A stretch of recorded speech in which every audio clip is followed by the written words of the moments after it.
う一度だけ走りたいんだ。 ¿Por qué empecé One Piece en primer lugar? ¿Fue para ver si aquel niño frente a esa pantalla tenía razón? ¿Que One Piece era algo especial? ¿O fue porque necesitaba una historia inspiradora que seguir?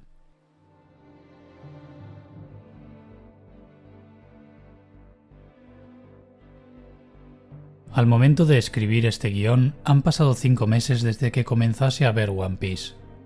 Puede parecer bastante para haber visto unos 300 capítulos eliminando los de relleno, pero realmente han sido unos 2 meses de visionado hasta llegar al final de Water 7, viendo más de 100 capítulos al mes. Esta saga por nostalgia era la que más esperaba llegar junto a Wano y el actual arco. Pero ¿cómo llegó a este punto de no parar de ver esta saga hasta llegar a su conclusión? ¿Es que realmente Water 7, que comprende como tal desde el arco de Long Ring Long Land hasta el retorno a Water 7, es una saga perfecta? ¿Y por qué es considerada por mucha gente como una de las mejores, si no la mejor de toda la obra?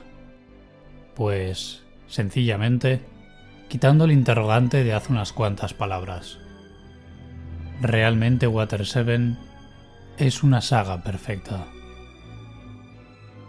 No es ningún secreto que Skypiea se configuraba como una saga de transición y dentro de una isla casi de cuento. Tras un arco como el de Alabasta, este se centraba en cimentar ciertas bases en el mundo de One Piece para el futuro, pero sobre todo, era un arco para hacer crecer los lazos entre personajes, reforzar sus dinámicas y para crear aún más empatía con el espectador a través de sus distintos momentos, categorizando a Skypiea con expresiones ya familiares de esta obra: divertida, épica y emocionalmente circular. Pero por la dimensión de bolsillo de sus eventos, no podía ser categorizada como peak de la obra. Tras esta saga, Oda sitúa el inicio de la nueva en Long Ring Long Land, que se presenta y desarrolla de una forma aún más incidente a lo segundo que categorizaba a Skypiea: más lazos entre personajes.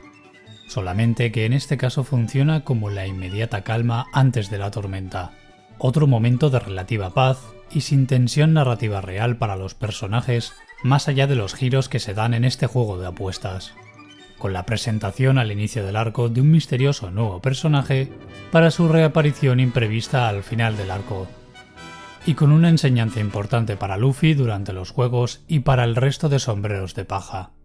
El deber de un capitán es el de tomar las decisiones más difíciles, de hacerse respetar por su tripulación y que cada uno entienda su rol.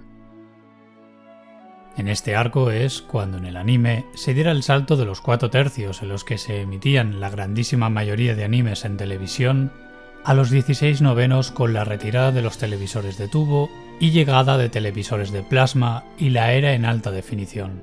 Y cómo de beneficiada se ve la producción.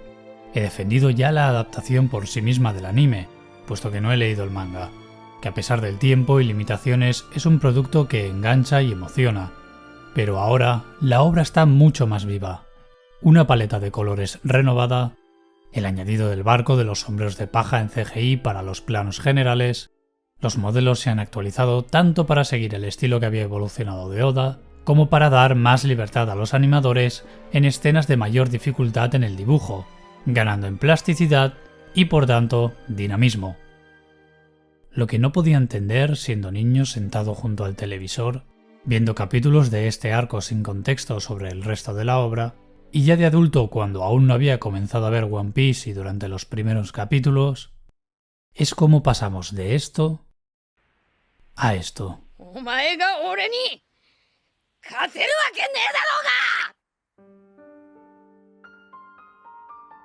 Tengo que admitirlo. Tenía las expectativas por las nubes con esta saga y en particular con llegar a esta parte de la misma. Por nostalgia. Por la opinión de los fans de la obra que lo colocan como si no el mejor, uno de los mejores arcos de One Piece y del Shonen.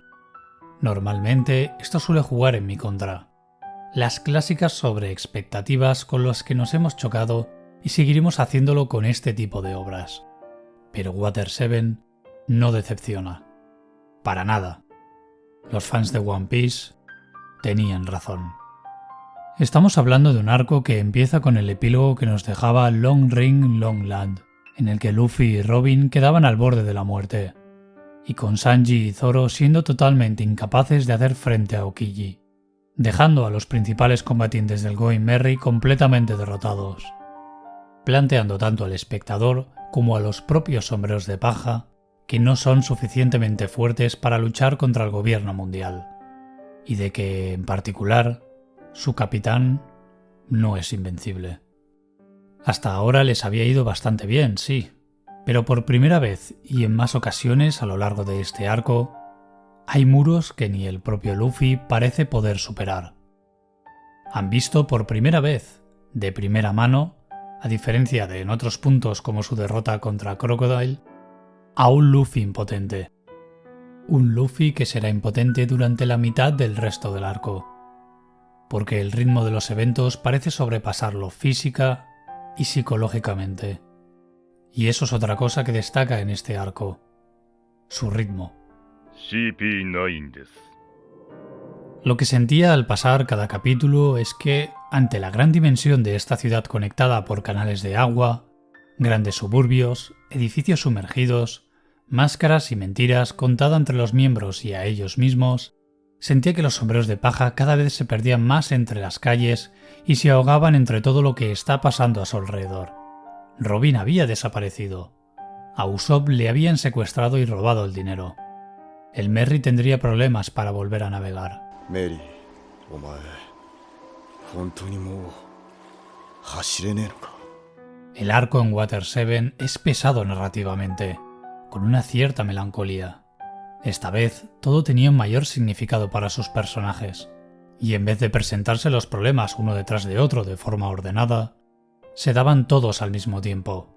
Ni el gobierno, ni la ciudad, ni sus propias debilidades como tripulación les estaban dejando salir a flote. En cambio, cada vez parecía más cerca el fin de los sombreros de paja. 俺はこの一味をやめる。 En cualquier momento, la quilla del barco podría romperse y que su viaje como grupo llegara a su fin.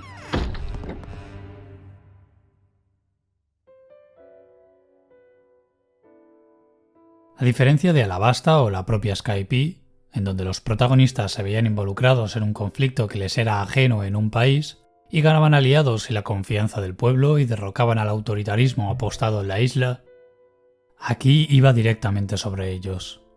El problema eran ellos. Esta es la principal diferencia. Incluso cuando en East Blue, que la saga se conectaba entre islas donde en cada una conocían y se unía cada uno de los integrantes originales de los Mugiwara, aún se sentía como algo menos personal para los miembros de la banda en ese momento, a excepción del arco de Nami en Arlong Park al ya haber ido conociendo al personaje, a diferencia de por ejemplo Usopp o Sanji, que eran presentados y se unían a la tripulación en el mismo arco. Por tanto, por la estructura narrativa de los anteriores arcos, se diría que Alabasta sería como el arco de Vivi si hubiese decidido hacerse pirata, con la diferencia de esa, acertada por Oda, decisión final y escena. Allá donde vayan, siempre serán compañeros. Por primera vez, Luffy tiene miedo de no tener la fuerza física necesaria para proteger a sus compañeros. Eso incluye encontrar una solución para salvar al Going Merry, que es algo que preocupa especialmente a uno de los tripulantes.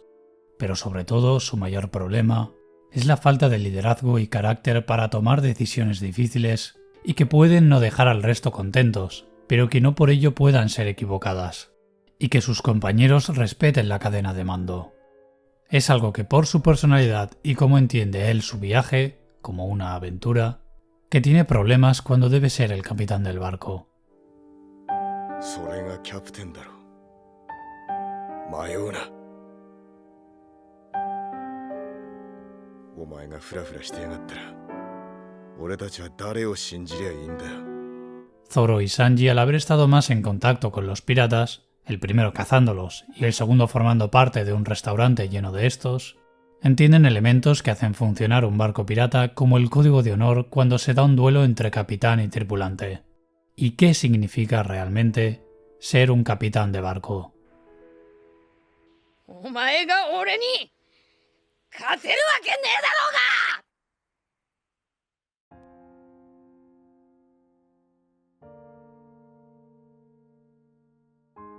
Pese a ser uno de los primeros miembros en unirse a la tripulación, técnicamente antes incluso que Nami, quien aún trabajaba para Arlong, Usopp nunca había sido un personaje potente dramáticamente.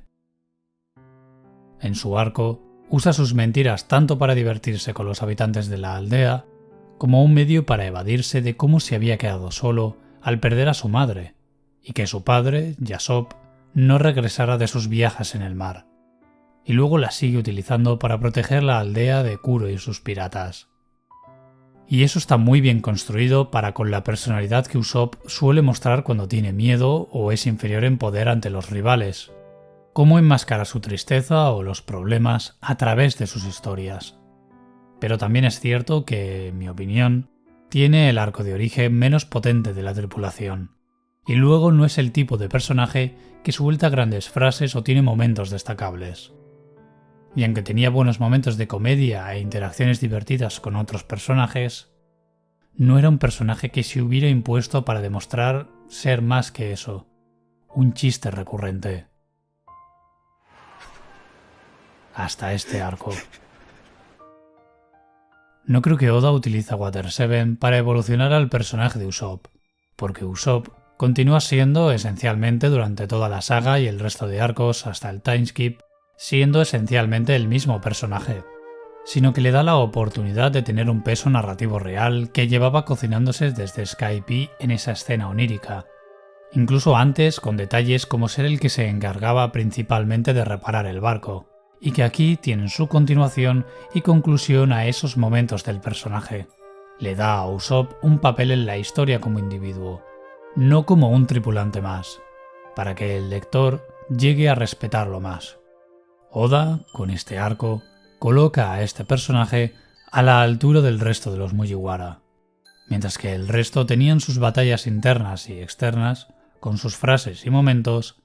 Usopp dedicaba gran parte de sus esfuerzos a cuidar del otro Nakama, porque es un regalo de su querida aldea, y por todo lo que han llegado a pasar juntos, es por lo que no entiende la fría decisión de Luffy, porque Usopp es como Luffy.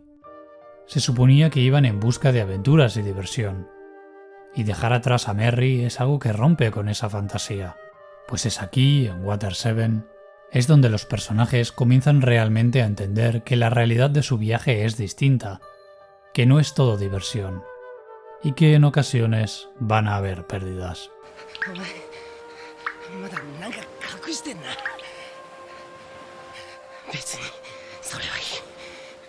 Aunque realmente esta deserción repentina de Usopp se debía a que él mismo se veía como un personaje inferior a los demás, como un hazmerreír. Usopp en esta saga no está específicamente enfadado con Luffy, sino con su propia vergüenza de ser un cobarde y débil, de no saber bien cómo reparar a Merry, de haber ignorado las heridas mortales que había sufrido el barco hasta que pudieron darse cuenta, incluso de ser el culpable de su sentencia al haber perdido el dinero con el que iban a intentar repararlo, de seguir siendo el bufón de la corte, porque él era débil, tarde o temprano también le iban a abandonar. La creación de Sogeking es el resultado de las debilidades de Usopp que han quedado expuestas ante sus compañeros, y de su propia vergüenza al haber actuado como lo ha estado haciendo en este arco. Sogeking es alguien que actúa sin dudar, alguien en quien se puede confiar, no como en Usopp.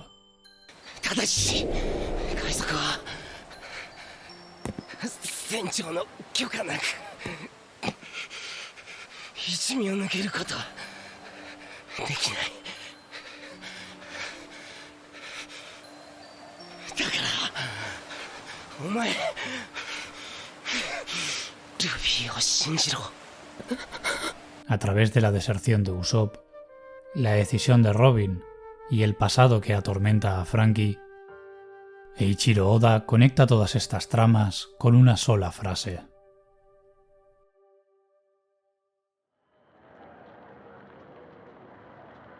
Hay una mentalidad en Japón y que se mantuvo sobre todo en Estados Unidos y Rusia durante mucho tiempo, y en el que siguen quedando remanentes en sus sociedades. And so, my fellow Americans, ask not what your country can do for you, ask what you can do for your country. Por mucho tiempo, tanto los miembros de las Fuerzas Armadas, científicos y políticos de todo el mundo, pero especialmente estos mencionados, tenían un gran sentimiento de patriotismo. Parece que me estuviera desviando, pero es importante en qué cree un autor a la hora de escribir su obra. En El viento se levanta del estudio Ghibli, Hayao Miyazaki defiende los sueños del protagonista por encima de las consecuencias que su sueño conlleva, al igual que parte del subtexto en Oppenheimer y de la figura real detrás del creador de la bomba atómica. Puedes entender de ambos largometrajes y personalidades en las que se basaron que la gente de ciencia son buscadores del avance, no dictadores de lo que se hace con el resultado de sus logros. Deben estar orgullosos de sus logros por sus aplicaciones futuras, sean por motivos bélicos o no, caigan en las manos equivocadas o no.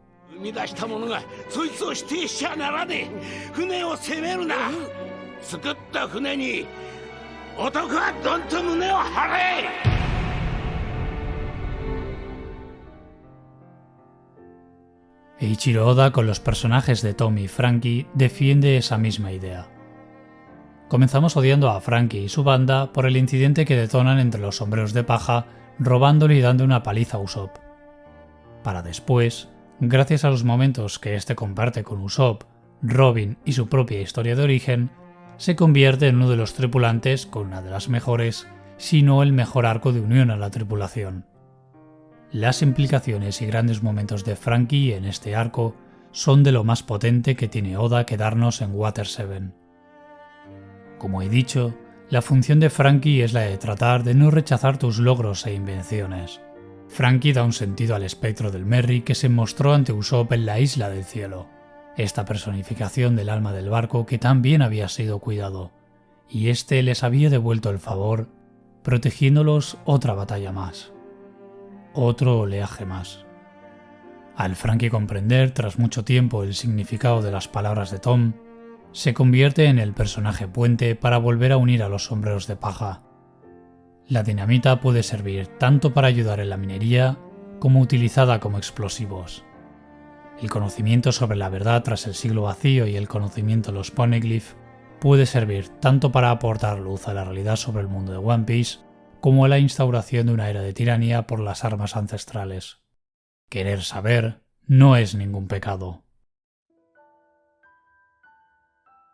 One Piece no es solo sobre la historia de cómo Luffy se convierte en el rey de los piratas, sino que es una historia de gente perdida que vuelve a encontrarse y lograr sus sueños, y libertad con la colaboración y sanación junto a los compañeros que se encuentran durante el viaje de sus vidas.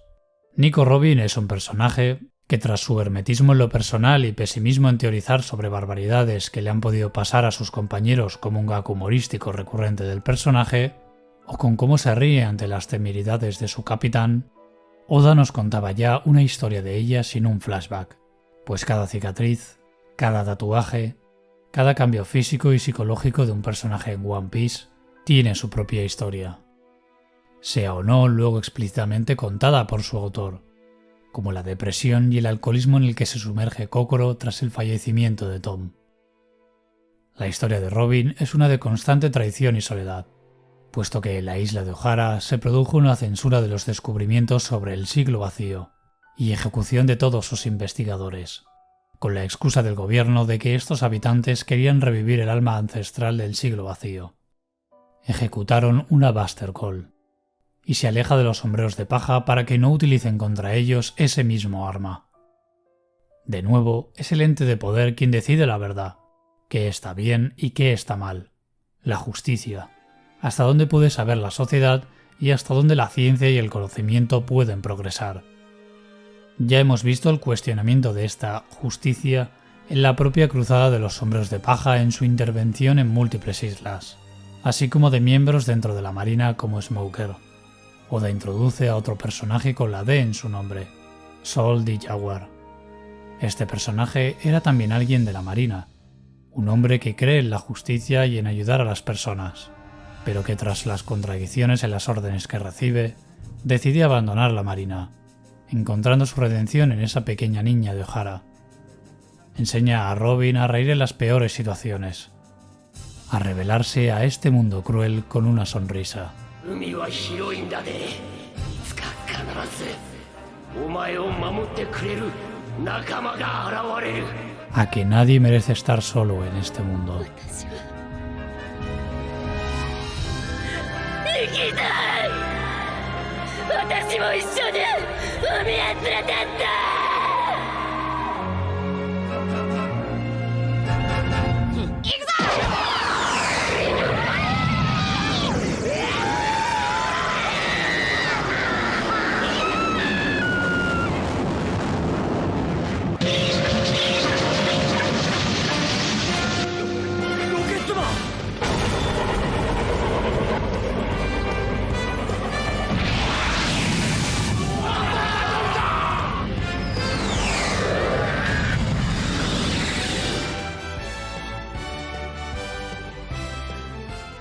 Con todo este excepcional trabajo de su autor en dar un necesario desarrollo a varios de sus personajes ya presentados y en introducir a nuevos, importantes y relevantes tanto para la tripulación como para los temas que abarca One Piece, gran parte de Enies Lobby es una vuelta a los tropos de la obra en cuanto a la construcción de las peleas.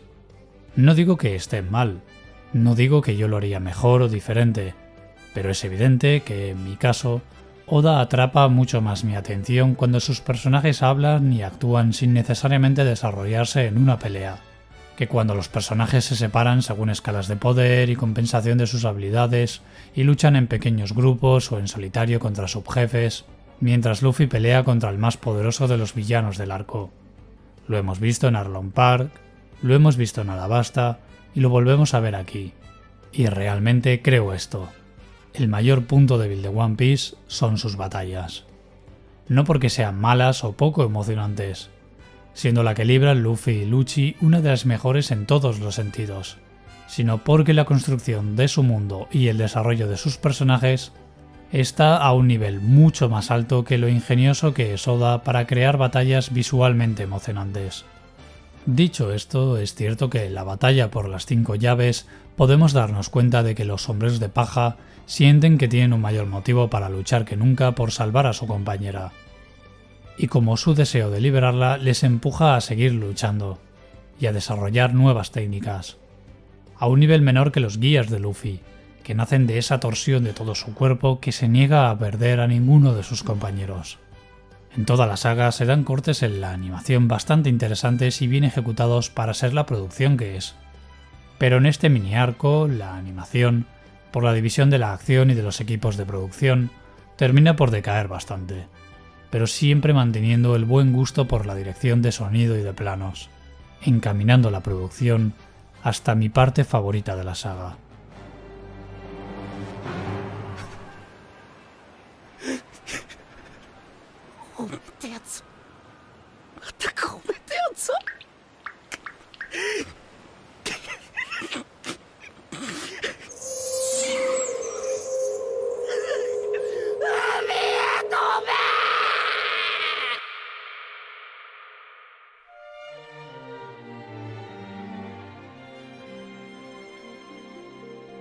Como ya dije en el arco de Skypiea, este era el final de una era más simple en la obra. Una era en la que eran un simple grupo de amigos en busca de aventuras, en el que ahora debían tratar de ser algo más. Una verdadera tripulación. Convertirse verdaderamente en la tripulación de los sombreros de paja. Uno de los asuntos más preocupantes del arco, y que provoca la marcha de Usopp, era qué iban a hacer con Merry si es que éste no podía volver a navegar. Una decisión que Luffy toma sin el debido tacto al él tampoco asimilar del todo esa decisión. Actúa de forma falsa sin darle la importancia que siente que merece la carabela y que los demás también le dan, con un Usopp estando demasiado ciego en su propia impotencia para ver el dolor de su capitán. ¿Qué iban a hacer con ese Nakama? Aquella vez en la isla de Sirup se les había unido otro compañero más sin ellos aún saberlo. Y a lo largo de la obra, Oda y el propio anime, con su opening y ending, iba dejando detalles sobre que era más que un simple barco.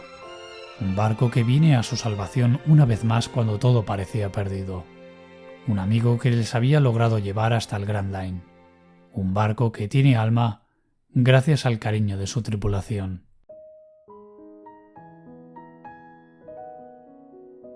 Nunca podría haber imaginado que al iniciar el arco se pudiera dar un momento como este. Todo este arco del Merry en One Piece, su temporal desaparición en alta mar, su reencuentro con los sombreros de paja, tras ser Iceberg quien pudo oír esa última voluntad. No, ese sueño de querer salvar a sus compañeros. Ese salto de fe de sus compañeros hacia él. Así, como al igual que no hay que renegar de nuestras creaciones, de lo que nos es más preciado, también debemos aprender a dejar ir cuando ya han cumplido de sobras con su deber, de perdonarnos a nosotros mismos por nuestros errores. Es en ese funeral, de algo más que una simple carabela, de un compañero, que entre las llamas de Merry, los Mugiwara vuelven a fundirse unidos una vez más, tras reconciliarse con los errores que les habían llevado hasta ahí.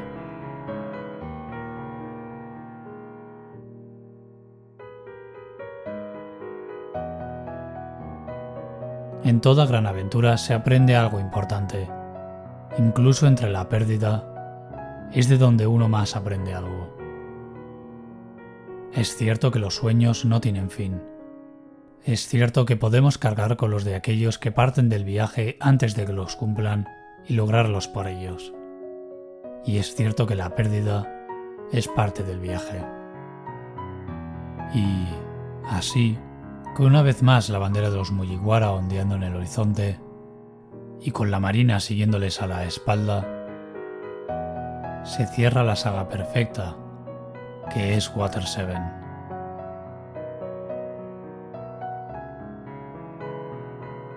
No hay nada como One Piece.